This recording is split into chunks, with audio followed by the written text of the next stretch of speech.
Okay. Hi, everybody, and welcome to Religion Outside the Box. Wave.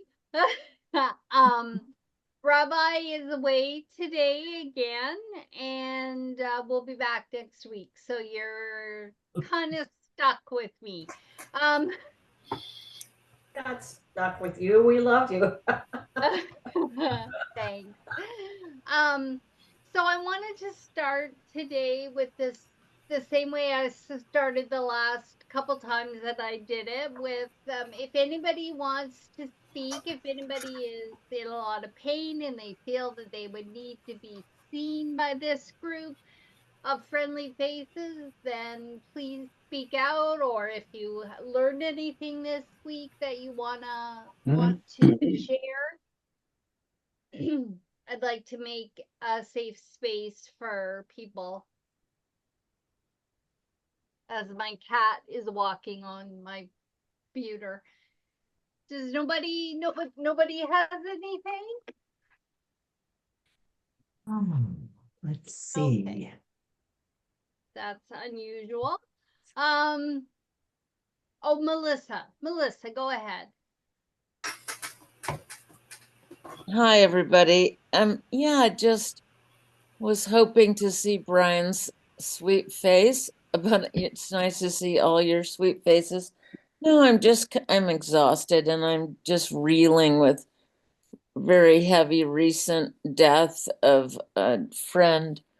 She was only 67, just horrific suffering cancer. She was like a sister. I didn't have any sisters growing up. I had only brothers. And we were together from my birth until her death. So it's just a huge, huge, hard loss. And I was able to be with her as she was dying, but also that was very traumatic in the hospital. But I do feel good that I was able to comfort her grown sons and her husband, who are all just devastated, and share some of my love for her, my memories. And yesterday in California, in her home, we planted a beautiful Japanese persimmon tree, which she loved, and we all felt really good about doing that. And was a nice way to channel the loss and the pain. Anyway, I just wanted to tell somebody out there in the world besides my immediate friends and family. So thank you for listening. We're so sorry that That's hard. That's hard to happened. lose the best, your longest, oldest friend. Yeah, it Mm, must be really tough. mm. But it sounds like you were really there for her at the end and her family, and then Mm. that'll make you feel better, a little bit Yeah, better. and as long as I can get some rest, I just keep sleeping so poorly because I'm so upset, and I can sleep about 3 or 4 hours, but I just wake up in a state. So I'll Yeah. calm down when I get better rest. I've been through this a bit before, but yeah, it's just a tough one, and I know you've all probably experienced equally hard losses. My dad lived to be 98, and he was very wise, and he said for him the hardest thing about getting older, though he was healthy and glad to be around, he said the hardest thing is having having our friends die, you know. Yeah, It's starting to happen. very Yeah. difficult thing about getting older is so Ron, you want me to turn on my mic? How do I Well, do just that? turn up the gain a little bit, the volume on your microphone. Oh, is it Have to very get ancient? my IT guy to do it. I don't touch anything anymore.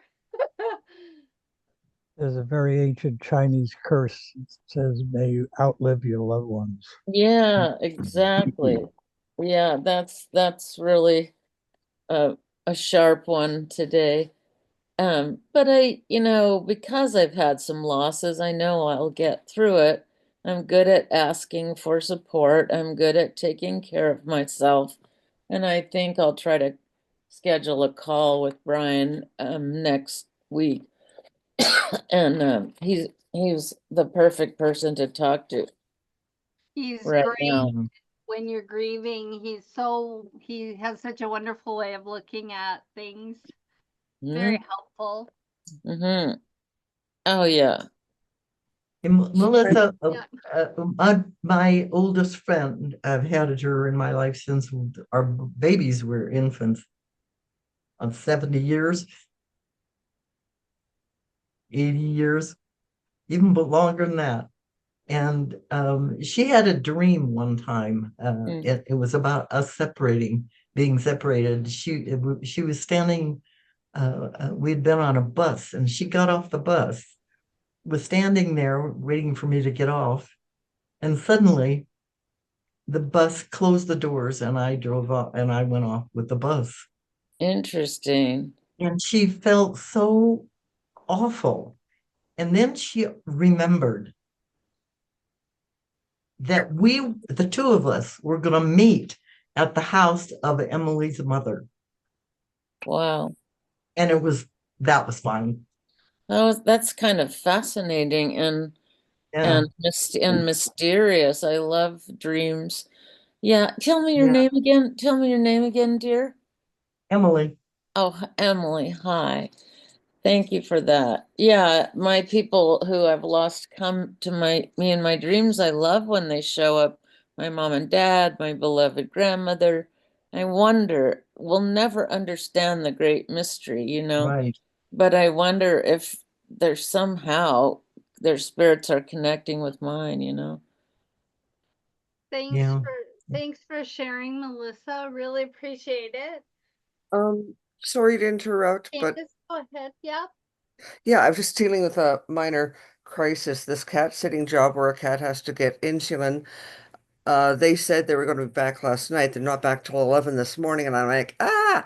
So, um, I thought I was going to have to leave right away, but I just wanted to say one last thing to Melissa that in 2022, I lost my best friend of 30 years, and it was just like my gut was ripped out. And it Yeah. took a while to heal up, and just give yourself all the time you need. Okay. Yes. Thank you. And Melissa, I find poetry to help me, but then, Yeah. you know, but there's a poem, my very favorite poem of all time Mm. is The Release by Robert Service. Just like the word service. Yes, just like the word The release. service. Oh, And thank you. the release is allows me to release. Yeah, I'll write that down. Thank you so much, Ron. I am a huge reader of poetry, but I don't know him, and I'll look for that. Yeah, that poetry, music, art, all those things really help me. Thank you. Oh, thanks. I'm just loading up my slides, and we're going to talk about. I thought we would talk about hope today, not really in a political vein. If where is it? There. And I wanted to start with this quote from Havel, who Rabbi Brian knows, doesn't know personally, I don't think, but knows of him.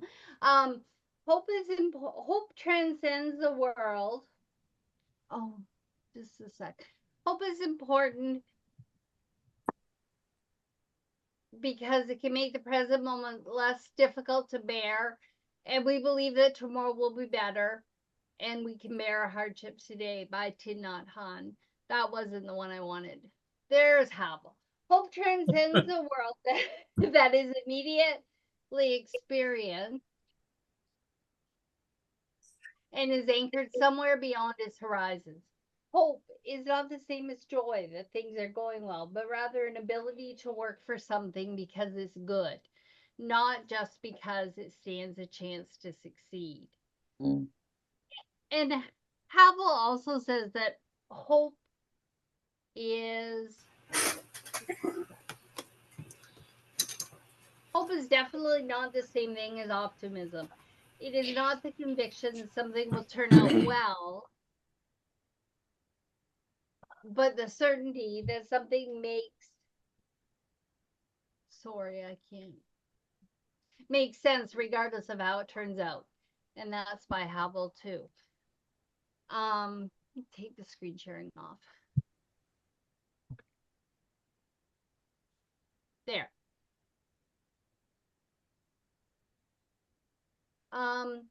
So the UUA, the Unitarian Universalist Association, has a quote in there that hope is an overused word, but the real thing can be powerful. And I wanted to note that hope is invisible, like love, and has a reputation, like love, for being a romanticized, airy fairy concept. Singing kumbaya, holding hands around a campfire. Um, I feel hope should be based in realism. It is okay not to be okay. And love is shown by actions, not just words. And so it is with hope. It's the action of doing things to bring about hope versus just believing in hope. Hope without action is empty. And loving others is not easy. And this is experienced when we try to love those people that we don't agree with or that trigger us. Hope means we embrace the tough stuff, feel it, work towards eradication, even if we are unsure, and still think that things will be okay, even though we are scared. If you can't march, then read. If you give money, give money. Each person can be a part of something bigger than them and something about hope, regardless of your abilities. There's tons of ways that we can be. Um, I hate the word woke, but to be woke. Um, so even if you only educate yourself, that would be an action. Even if you use it to make a boring decision, hope for me is about doing the right thing. When I worked in a major insurer, a major disability insurer, we once had a vice president hold a meeting and he said, I just want you to do the right thing. And that's what hope, I think, is. And it was such a relief and such. Now, did that transfer through to the other levels of management? Not necessarily, but the VP wanted us to do the right thing, which was really great and was such a relief. Um, I also think that hope is invisible. And when looking around for ideas today, there's so much grounded in religion on hope. And that is why I think hope sometimes has a bad name. Like religion has a bad name or negative connotations. Hope is based on a belief in a humanity or a higher power. It can't be touched or seen. It is an act of the mind, and we do not have a choice. And we do have a choice in being hopeful or hopeless. It's easy to tear down hope because it is a concept. I also think that this is just my little blurb on what I feel. I also feel like we can't sit in a group of like-minded people like this group or like the fellowship that I go to. We can't sit with a group of people and not like a group of people like this one and not have hope for humanity. Just seeing you all gives me hope. Um, and guess what? Those who are opposed to our our maybe liberal ideas are just as scared as we are. And what if we have to go through some of this to unite the country? Because these people, the people who appear to be against us, are scared as well. They're scared about the economy. They're scared about life. And this may be something that we have to go through to get to the other side. And that in itself is hope. Does anyone have any comments that they want to make before about what I said before? I have a story from Rabbi Brian about hope that I'm going to read.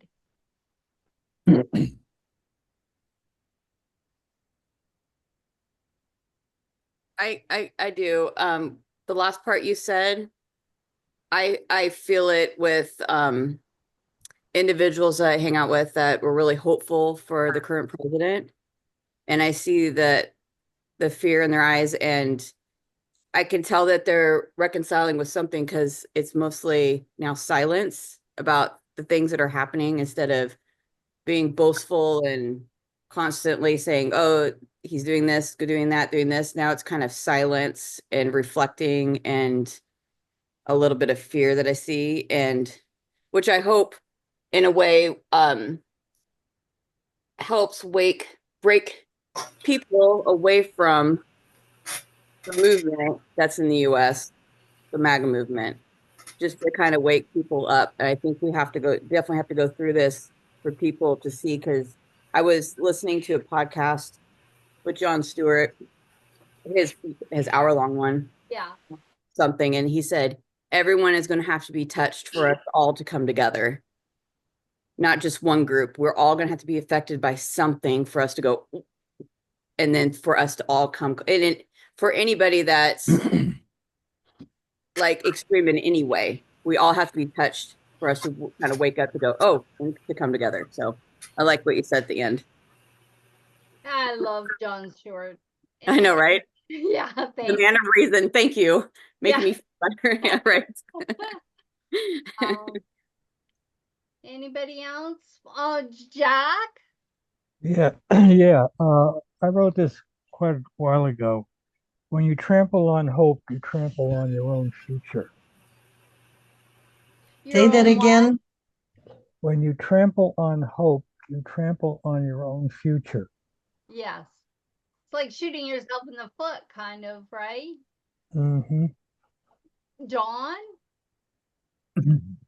In preparing for today, knowing that we were going to deal with hope, one of the sources I went to is Bible Gateway, which has all the translations of the Bible. And I went to the Revised Standard Version, New Revised Standard Version, and just put in the word hope. There are 201 references, occasions when the word hope is used. And I think I probably read about 2/3 of them. And I was actually disillusioned because in the Bible, so many of the things in using hope are negative, like lack of hope and giving up hope. And there are probably at least 20 of the 200 are from Job, and all negative in connotation. Um, it was a difficult thing to go through that and see all those instances where hope was something other than the joyful look towards the future. Yeah. In the book of Job, in all fairness to Job, he's pretty depressed. So we had to do in seminary, we did an assessment of Job's depression. So for one of my pastoral care classes. But anyway, Ron, you have a comment? Yeah, I was just saying that hope hope without any sort of effort is meaningless. Yeah. It just makes us feel good. Hope is what gives us the impetus to put in the effort. But if we don't make the effort in whatever form that might be, it's meaningless. And in fact, One of my poems today for the poetry room is exactly on that. Oh, good. That's great. Rabbi Brian has sent me a story that he wrote about hope in August 7th of 2020. Um, I'm proud of you. You're taking 2 whole nights away just for yourself, I hear Larry say. I retucked the microphone of my headset into my face mask to muffle the wind for when I talk. Larry, it's more that they sent me. Is that better? Can you hear me better now? It's nice to have my BFFs proud of me. So I don't belabor the reason I'm biking 2 miles from my house to the Airbnb I rented. I continue. Preacher man, I need some of your old wise wisdom. Hope. I'm in need of it. I've got the feeling, something about it. I need a formula. How do I get some hope? Well, that's an interesting question, he says, taking his time. I imagine he's sitting in his Los Angeles front room in one of the 2 burgundy Queen Anne chairs with the cream lace doilies where one's head would rest. My BFF worked as both a Disciples of Christ minister and a professor of sociology. He knows things. And I need his help. I'm burnt to a crisp. While I think I can continue at the rate I'm going, I can't. Protesting the patriarchy's response to my city's call for police and societal reform has added a burden to my schedule. I've been weeping with lost innocence that those with munitions declare peaceful protesters to be engaged in lawful assembly and then attack. Do they not believe Black Lives Matter? How do they not? Who truly believes the sanctity of a building trumps equal justice for all? My soul collapsed after I failed to convince my father-in-law and others that what was being reported about downtown was not what they were being told. I was experiencing it firsthand, yet the media was more effective in persuading. While I don't fully see damage done to my soul, others see it clearly. Regulars at my online services are sending me emails and friends are asking if I'm okay. I'm not.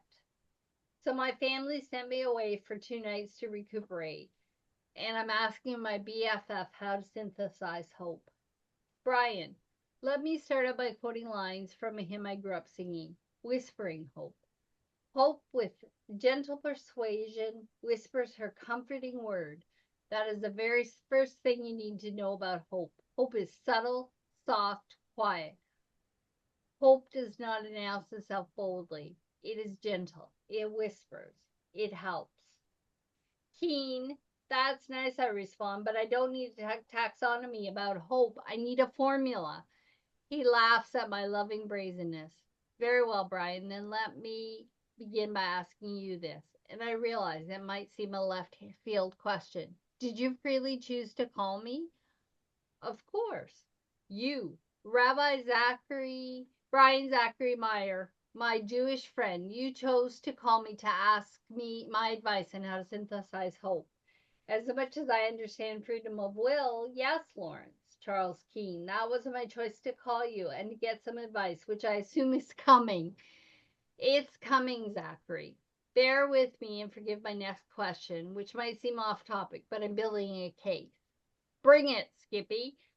Question 2. How does it feel when you're around a cynical person?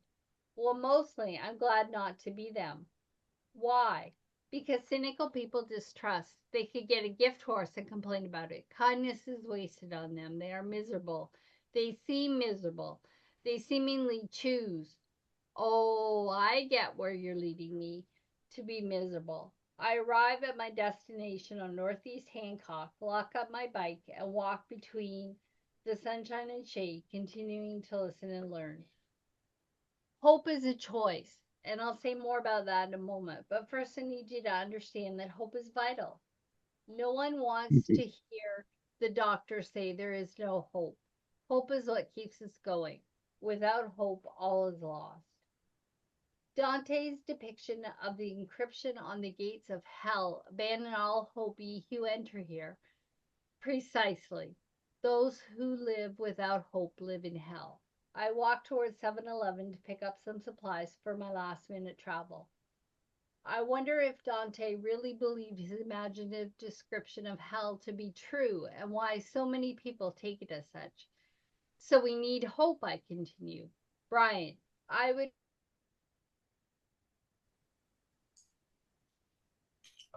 Uh-oh. rather live with hope and be disappointed than I would rather live with hope and be disappointed than to live without it and be right. I repeat the words back, stumbling a few times to get them right, needing him to coach me until I get it down. I would rather live without hope and be disappointed than to live without it and be right. So it's a choice. Absolutely. Paul Tillich talks about this. He says that hope, faith, and love are decisions. Larry pauses after exaggerating the word decisions with the teacher preacher cadence, meaning that more is coming. Paul Tillich is a shared favorite modern theologian. Tillich says a decision is like an incision. In an incision, you cut into, and in an incision, you cut into, and in a decision, you cut something out. To decide to have hope is to cut out the option of not having hope. So that's it. It's as simple as choosing to not have hope. He laughs a quick laugh of joy, as like someone who has just handed their friend a gift that will be loved and says curtly, yes. That's it. I just have to choose to hope. Then, with no humor, like someone telling they need to get sober, he says, and if you don't, you have no one to blame but yourself. I don't think I'll ever forget standing in that slightly petrified neighborhood when I realized that it is up to me, that I need to choose to have hope, because to be cynical, to live without hope, is a choice too. I felt my countenance lift. Larry, it happened. You got hope again? Yes, I could head right back home now renewed. Better you should still take 2 nights away.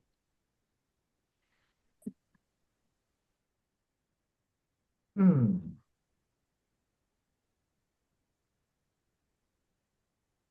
So does anyone have anything that they want to comment about?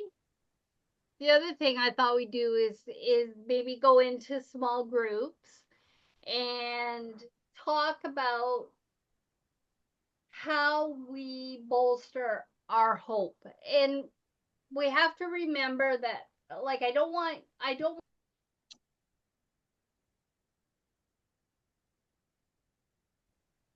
Oops. want us to think in terms of hope being a man became, and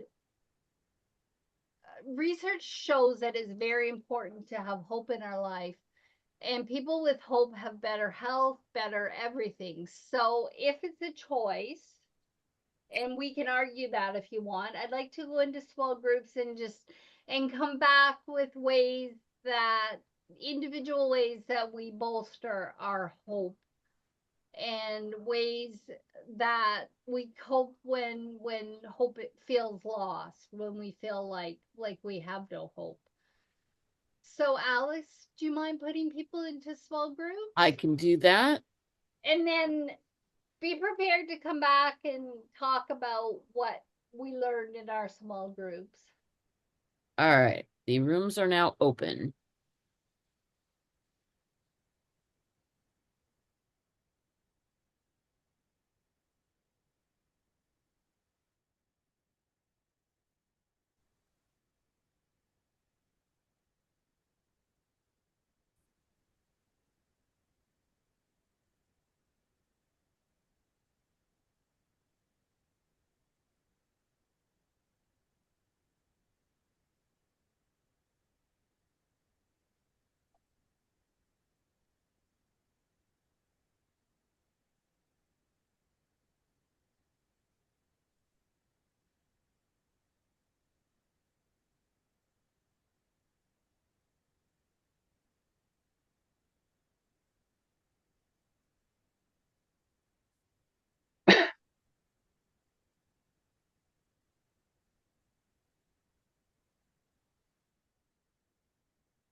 Okay, the groups are coming back here in a second.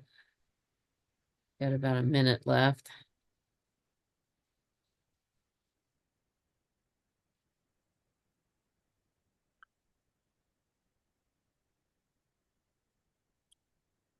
Good morning. Hello, Alex. Good morning, Joe. Good to see you. Good to see you too, sweetheart. We got about 20 seconds before the groups kick everybody out. So All right. we can sit here and smile and look cute until Lori was not supposed to disappear, but there she is. Oh, there she is. Joe, Hi, Lori. how are ya? Hanging. You're hanging? That's good. Okay, it looks like we are all back from the groups. Lori, take us away.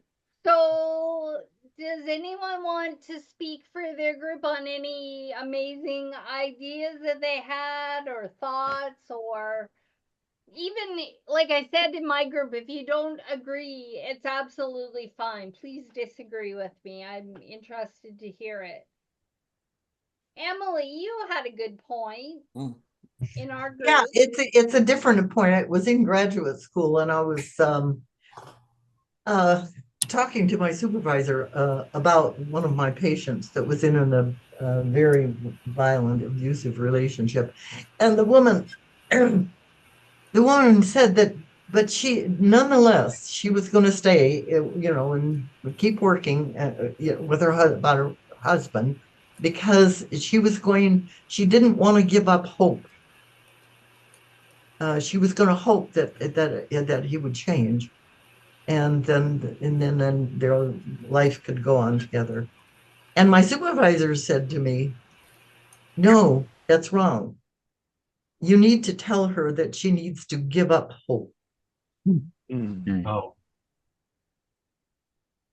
Yeah.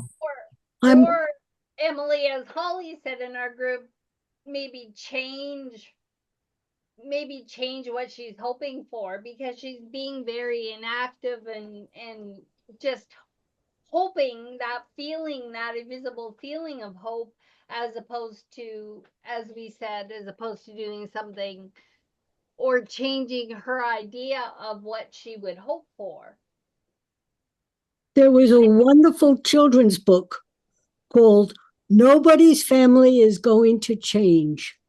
And the book was about this girl finally realizing that what has to change is herself, because she's the only one she has any control over. Absolutely. Yes. What's the name of that title of that book again, Carol? Nobody's Family is Going to Change. I was in an abusive relationship before, and I had hope it would change because I put all my hope into that person, and I had no hope for myself and my future. Like, my hope was misplaced. I didn't even think about myself and what I wanted for myself. All I thought was like, avoid whatever I want. Let me hope for this person, put all the energy in there. And then one day, it didn't last long, by the way. One day I was like, wait, whoa, hold up. What about me? And I hope for myself. I was like, what happened? I went down this road, whoa. And that's when I was like, woke up and I was like, I forgot to have hope for myself. And they forgot to have hope for themselves. And I can't have enough hope for me and them. Good point. Yeah, they have to meet me halfway too with their own hope, and they weren't. So I'm like, okay, adios. It was just something, an awakening I had. Yeah, and that's when my life transformed that moment when I realized I wasn't having hope for myself. I was voiding whatever was going on with me to just go around and hope for other people. Yeah, that's really, really powerful. I Yeah. know when my son's mental health really started to be difficult, I adjusted. It took a long time, but I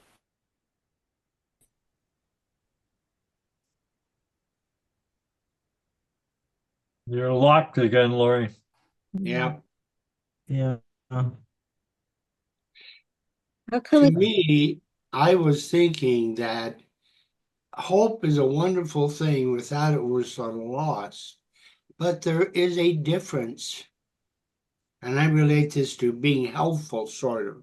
You can be really helpful until it gets to the point where you're no longer helpful, but you're a doormat. Everyone walks over you. Everyone expects you to do things. And it's sort of, to me, it's sort of the same with hope. You know, you get to the point where you're trying to just be hopeful for everyone and everything, or do you have to be sort of a point where you sort of protect yourself? I'm hopeful, but I don't know if they are and if they will ever change. So you do it, and it may sound a little greedy, but you really sort of do it for yourself. I'm hopeful. But I don't know what it is, but I'm hopeful. And that's hard because sometimes I'm not hopeful.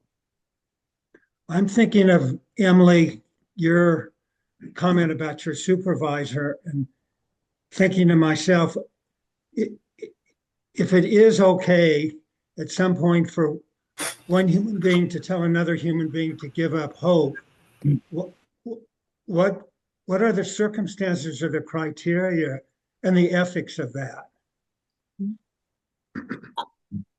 Well, I have left several relationships in my life when I realized that it was wrong for me. And therefore, it was wrong for him also. And I left it because I think if it's wrong for one person, it's wrong for the other also. Yeah. And if I never thought of it in terms of hope, but hope for one is also true for the other, because if it's wrong, it's wrong for both.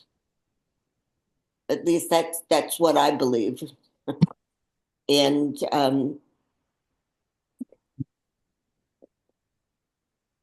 I did it very quickly because once I realized what was going on for me, I didn't want it anymore. Right. That's a good point, Rita, about it being wrong for both people. Because, like in Emily's person's case, it wasn't just wrong for the woman herself, but maybe because she wasn't forcing him to change, it was wrong for him too. Like her being with him was just enabling him to still be the same person and not grow and Exactly. Yeah. Exactly. Yeah. Although And I think maybe In Kabbalah, that's called bread of shame. It's sort of like giving someone that hope or giving someone something that they haven't earned. In our group too, I had to bring up like going back to the root, because hope is like, it's a verb, it's a noun. It can be an adjective, I think, or an adverb, right? So I think a lot about, I too was in an abusive relationship, and I just think about how hopefulness can shift away from like a personal to more of a societal, or something that is my job to manifest versus something that's somebody else's job to manifest. So I haven't lost hope for that ex of mine that was so low down and mean and stuff. I just hope from a distance for them. hope from safety. Thank you very much. I'm back, you guys. I got kicked out. I'm sorry. My internet went down. I was, I think I was in the middle of saying about my son and his mental health issues, and that once I realized that we were going down a difficult path, I had to rejig my hope for the situation. My hope was not that, well, is not anymore that Jamie is going to be a functioning member of society, but my hope is that he will improve a little bit and learn to function and live on his own.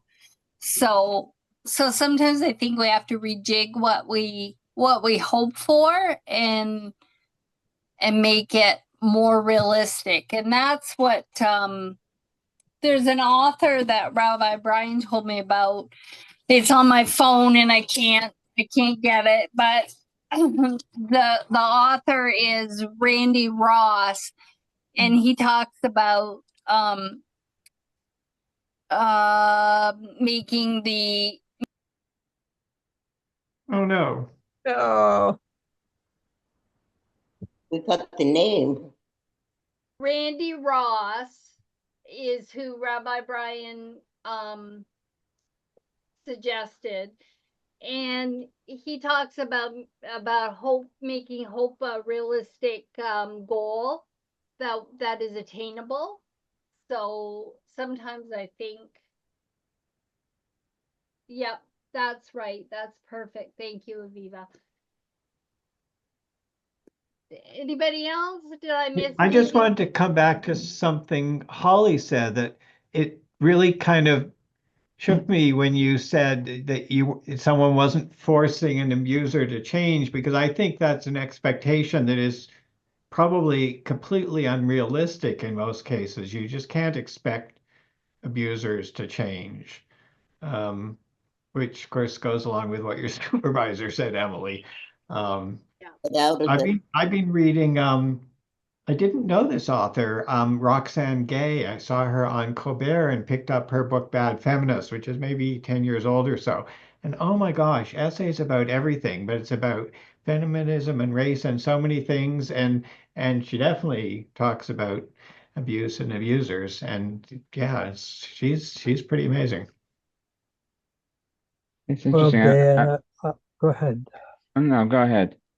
I was just going to say that quite often, for me, hope is expectations in disguise.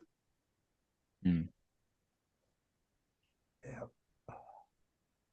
Are the Yeah, I would, expectations always healthy, Jack, or are they sometimes Well, unhealthy? for me, it's an expectation in disguise. You know, it's very simple, and I never give up on it.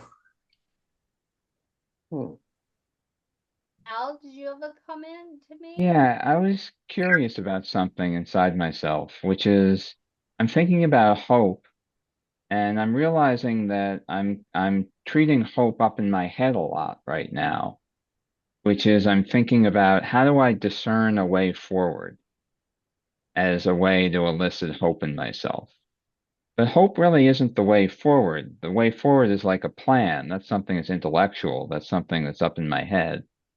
The hope is more of a feeling. Yes. And it's just an interesting question. Like, could I have hope without a plan? I don't know. If I didn't have the plan forward, maybe I could still have the feeling of hope, like the sense of optimism, the sense of grace, the sense that there's a better possibility, even without knowing what my role and what my next steps are to go forward into it. Mm-hmm. But when I think about how I'm going to preserve hope in my life, it comes back to making those plans and finding ways to get grounded, to get in touch. It's very spiritual for me. It's a way to get in touch with what I like to call the small quiet voice inside me, which I associate with my higher power, with God. Yeah. And to say, what's my next step? What's my next right step here? And that brings me back to hope.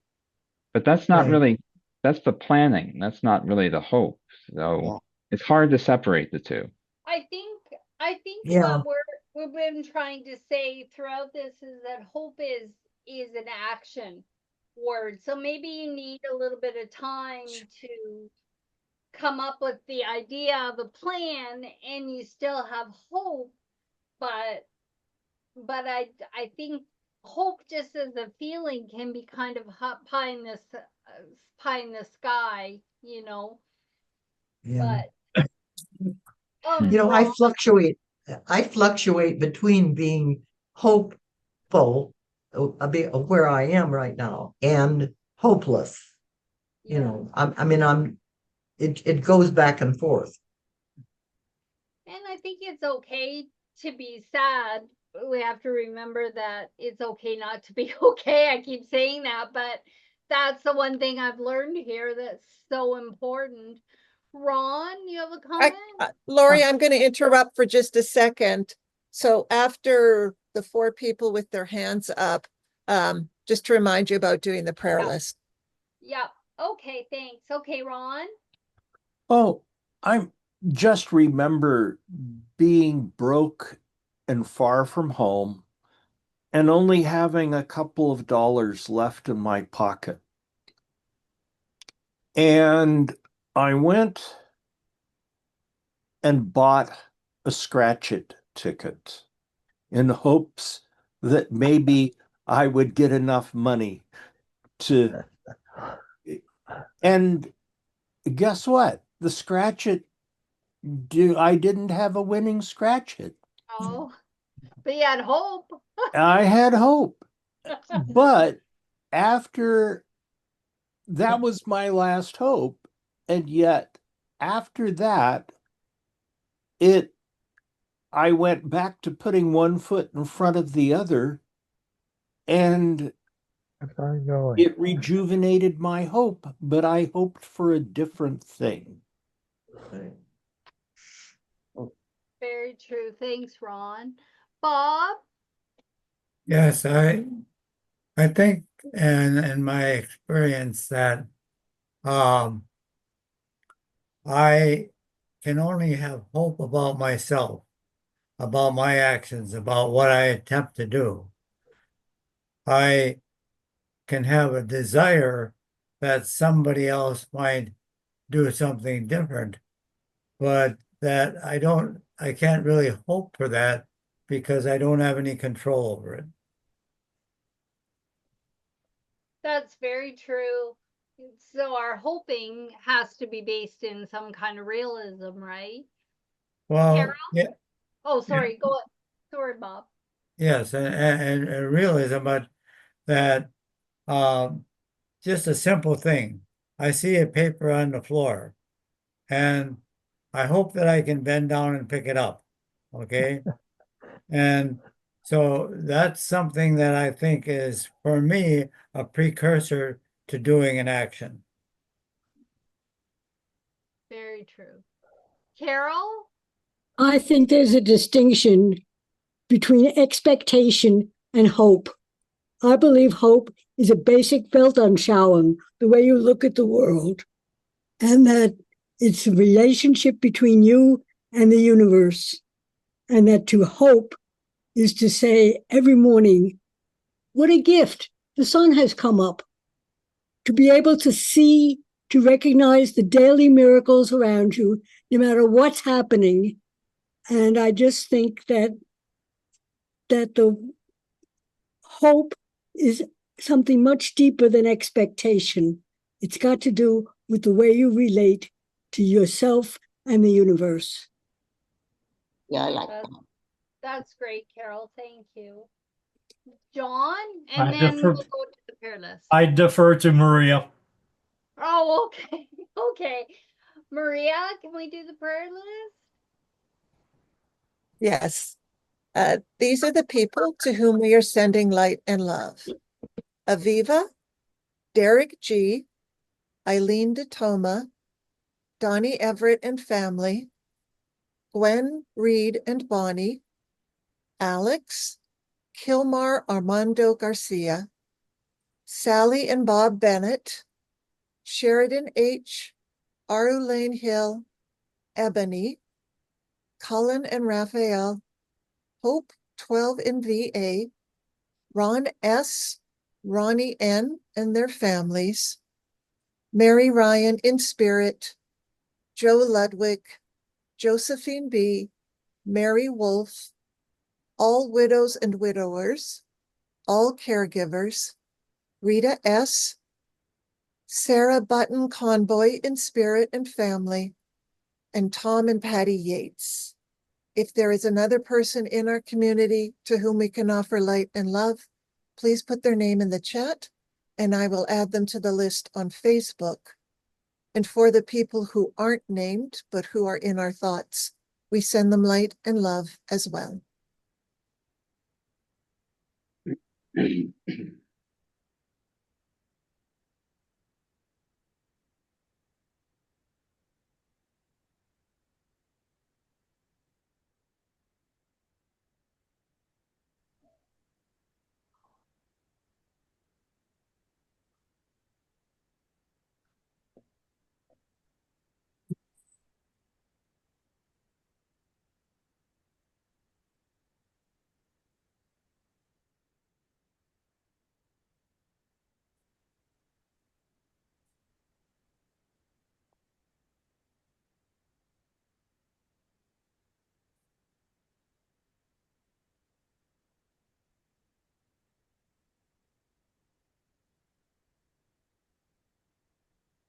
That's about a minute, Maria?